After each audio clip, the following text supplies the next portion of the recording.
အားလုံးပဲမင်္ဂလာပါခင်ဗျာပထမဗီဒီယိုဖိုင်မှာတော့ရည်သွေးကောင်းတဲ့9မိုင်လူပြုတ်လုပ်တဲ့နီးကိုပြောပြပြီးဖြစ်ပါတယ်ဟုတ်ကဲ့ဒီကနေ့မျှဝေပေးမယ့်အကြောင်းအရာတော့မိမိစိုက်ပျိုးထားတဲ့သီးနှံအလိုက်အသုံးပြုနည်းနဲ့ချိထားတဲ့ဖြော်ဆက်ထားတဲ့9မိုင်လူကိုအရည်သွေးကောင်းအောင်ထိန်းသိမ်းတဲ့နီးလန်းတွေကိုမျှဝေပေးမှာဖြစ်ပါတယ်ခင်ဗျာ9မိုင်လူကိုအသုံးပြုတဲ့အခါမှာထူးသတိပြုရမယ့်အချက်တွေရှိပါတယ်ဒါကတော့တန်ဆေးလွန်ဘေးပဲဖြစ်ပါတယ်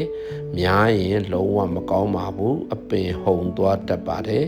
တီးပွင့်နေပန်းပွင့်နေကျွေကြတတ်ပါတယ်စပါးပဲပြောင်းငရုတ်စတဲ့သီးနှံတွေမှာဆိုရင်ရေ20လီတာကို20 cc နှစ်စွန်းခန့်သာထည့်ပြီးသုံးသင့်ပါတယ်ခင်ဗျာ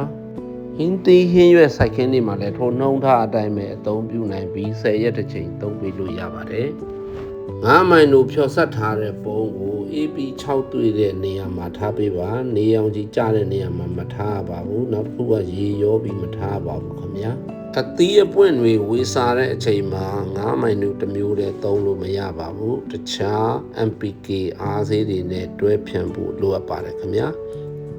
နောက်ပိုင်းစိုက်ပျိုးရေးနဲ့ပတ်သက်တဲ့ဘဝစုတအစုံကိုမျှဝေပေးမှာဖြစ်လို့ကျွန်တော်ရဲ့ဒီအကောင့်လေးကို follow လုပ်ထားဖို့မမေ့ပါနဲ့ခင်ဗျာအခုလိုကြည့်ရှုပေးတာအားလုံးပဲကျေးဇူးတင်ပါတယ်ခင်ဗျာ